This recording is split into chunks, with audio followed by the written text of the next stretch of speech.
Justiça adia a análise do recurso que pede anulação do júri de Guilherme Longo. O Felipe Urbinati está ao vivo e atualiza esse caso para nós. Boa tarde, Felipe.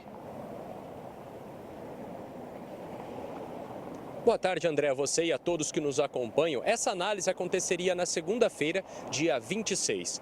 Guilherme Longo, nosso telespectador conhece bem, padrasto do menino Joaquim e condenado pela morte dele em 2013, segundo a acusação, com a aplicação de uma superdose de insulina na criança que era diabética.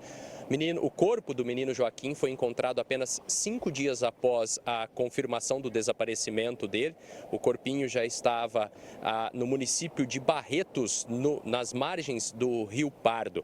A defesa do Guilherme Longo entende que o júri popular não obedeceu o princípio de publicidade. Em resumo, o advogado José Savério diz que esse caso ele foi amplamente divulgado, foi do conhecimento popular, só que no momento de seguir o rito do julgamento, isso foi feito a portas fechadas, sem o mesmo acesso popular, sem a mesma publicidade dada desde o início do caso. Ele entende também que há falta de provas e que a justiça deveria então considerar a absolvição ou a redução da pena, que é de 40 anos de prisão.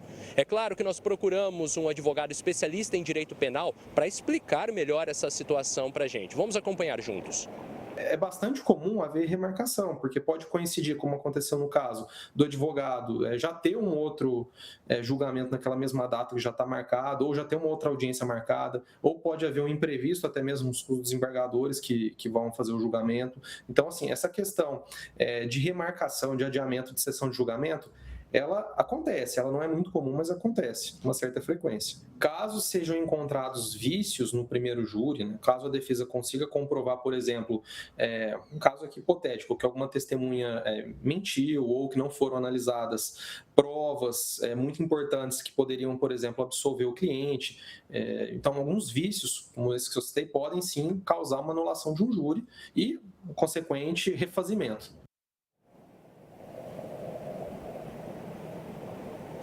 Vale lembrar que também no tribunal do júri foi absolvida Natália Ponte, a mãe do menino Joaquim.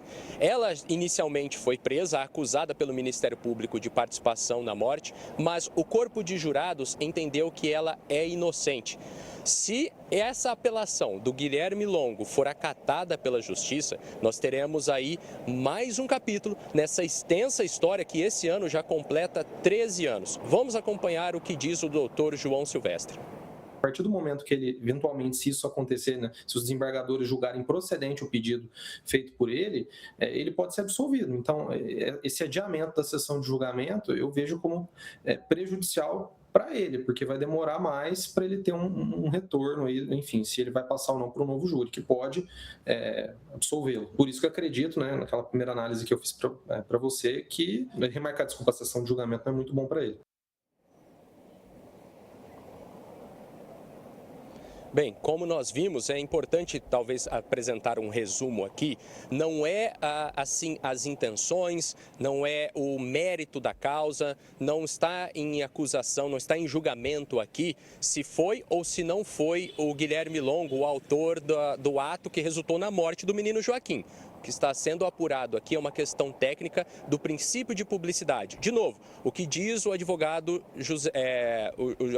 de defesa do Guilherme Longo. Houve uma falta de publicidade. O caso era muito conhecido, era um caso de apelo popular, só que na hora de fazer esse júri, ele foi feito a portas fechadas. Mesmo júri que condenou o Guilherme e inocentou a Natália Ponte.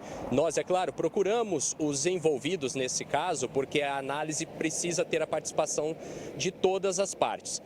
O advogado de defesa do Guilherme Longo lamentou esse adiamento, mas compreende e respeita a decisão da Justiça. Já o advogado do pai do menino Joaquim, que apresenta aqui um auxiliar de acusação, o doutor Alexandre Durante, disse que ele pediu esse adiamento porque ele participará de um outro julgamento também na segunda-feira e esse julgamento foi previamente marcado, então a Justiça entendeu que houve um conflito de agendas e preferiu pelo adiamento da análise. Eu volto com você, André. A gente vai seguir acompanhando todos os detalhes desse caso, né? Obrigado, Felipe, pelas suas informações.